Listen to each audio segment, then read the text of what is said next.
ભગવાન સાથે વેર બાંધ્યું જેણે શિશુપાલ આ મૂળ તો ભગવાનના વિરોધમાં જ, અને જે ભગવાનનો વિરોધ કરે એને અસુર જ કહેવાય. માં નહીં નહીં માતું પિતું દેવા, સાધુ સન કરવા વહી સેવા. આ અસુરની વ્યાખ્યા છે.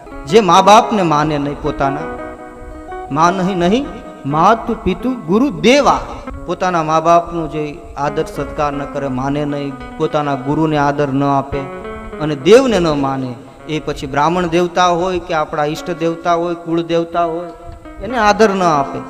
અને સાધુ સન કરવા વહી સેવા, અને સાધુ પાસે સેવા કરાવે ને એ જ અસુર.